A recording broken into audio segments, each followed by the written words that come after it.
Hey guys, I'm Dan Langan. This is Baking with Dan, and today I'm sharing with you one of my most requested, most sought after recipes, and that is for my chocolate devil's food cake.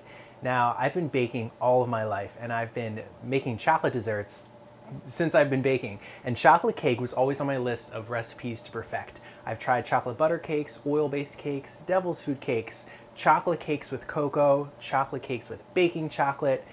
I've tried them all, and over the years, I've settled on this recipe. I've made a lot of tweaks and changes, and now I'm sharing with you guys my favorite recipe for chocolate devil's food cake. So this cake starts with hot coffee. If you don't have hot coffee, you can use boiling water with some instant espresso powder or instant coffee powder. So I'm going to start with 1 cup of hot coffee in my measuring cup.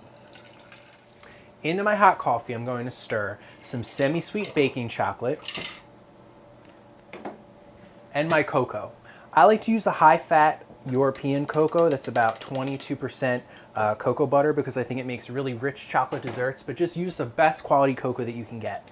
And now I'm just going to whisk this up. I need the baking chocolate to dissolve, and the heat from the coffee is going to bloom the cocoa, and that basically just means that the fats in the cocoa are going to melt a little bit. We're going to have a richer chocolate flavor by warming the cocoa before the recipe comes together.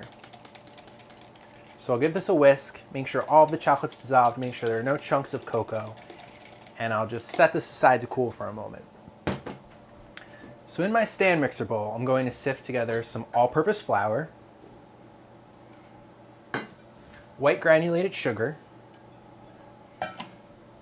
salt, baking soda, and baking powder.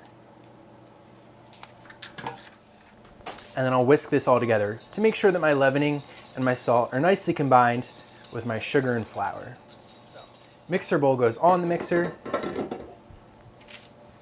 I'm going to add some vegetable oil and some vanilla extract.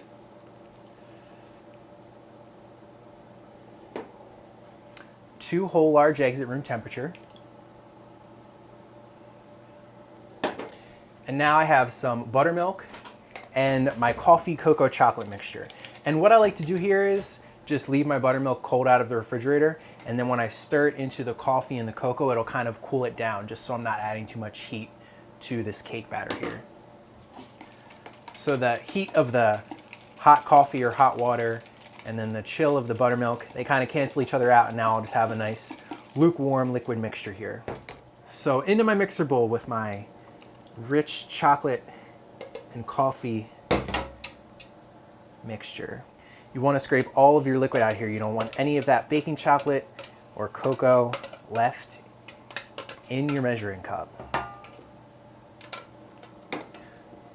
So this cake is really easy to mix. It's a single stage mix method. I'm going to turn the mixer on just to get the ingredients moistened, give the bowl a quick scrape, and then turn it on to medium and let it beat for 2 minutes straight.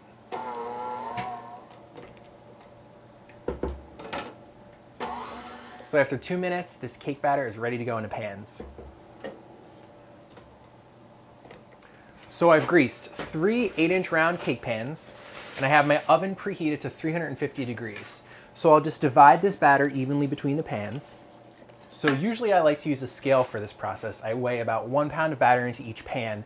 And when you weigh your batter before placing the pans, you know that they'll all bake at the same time and they'll all be done at the same time. But I'm just going to eyeball it right here.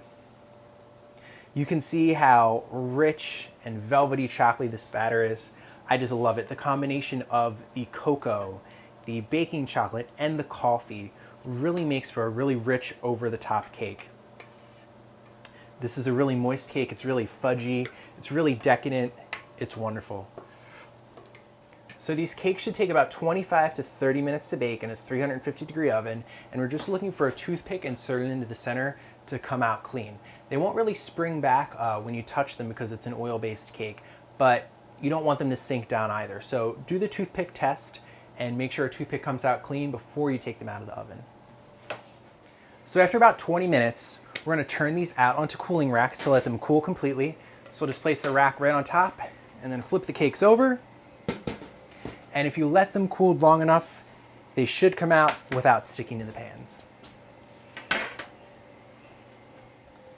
And there you have it. These cake layers are ready to frost and fill with all of your favorite icings and buttercreams, make sure to check out my blog because I have a couple great recipes for fillings and frostings that I love to use on this devil's food cake. If you guys have any questions at all, let me know in the comments. Don't forget to subscribe to Baking with Dan on YouTube and check out my blog for the full recipe for my favorite devil's food cake.